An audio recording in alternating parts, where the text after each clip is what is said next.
Hey guys, మీకోసమైతే ఈరోజు నేను ఒక సింపుల్ రెసిపీ అయితే తీసుకొచ్చాను. చూసి మీరు కూడా ట్రై చేయండి.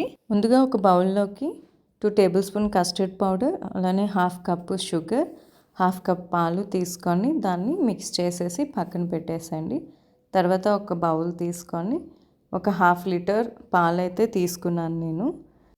పాలు మరుగుతున్నప్పుడు కస్టర్డ్ వేసి కలుపుతూ ఉండాలి.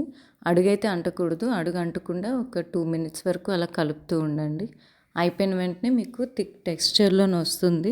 తీసేసి పక్కన పెట్టేసేయండి. నెక్స్ట్ వచ్చేసి మీడియం సైజ్ ఒక ప్యాకెట్ వైట్ బ్రెడ్ అయితే తీసుకోండి. మిల్క్ బ్రెడ్ అయితే మీకు చాలా స్వీట్ వచ్చేస్తుంది. సో వైట్ బ్రెడ్ సరిపోతుంది. బ్రెడ్ చుట్టూ 4 లేయర్స్ కట్ చేసేసి దాన్ని ఫ్లాట్గా చేసుకోండి. అలా మొత్తం బ్రెడ్లు అన్నిటికీ చేసేసుకొని పక్కన పెట్టుకోండి. నెక్స్ట్ వచ్చేసి ఒక బౌల్లోకి ఫ్రెష్ క్రీమ్ హాఫ్ కప్పు, అలానే కండెన్స్డ్ మిల్క్ వేసేసి దాన్ని మిక్స్ చేసి పెట్టుకోండి.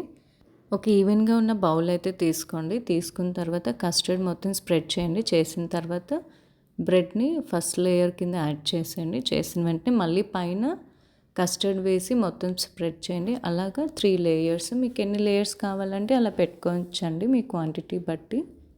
నేనైతే 3 లేయర్స్ వరకు యాడ్ చేశాను. అది అయిపోయిన తర్వాత ఫ్రెష్ క్రీమ్, కండెన్స్డ్ మిల్క్ ఏదైతే మనం పక్కన పెట్టుకున్నామో దాన్ని అలా పైన వేసేయండి.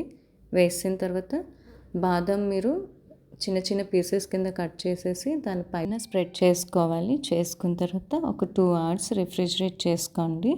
తర్వాత మీకు యమ్మీ బ్రెడ్ పుడ్డింగ్ అయితే రెడీ అయిపోయింది.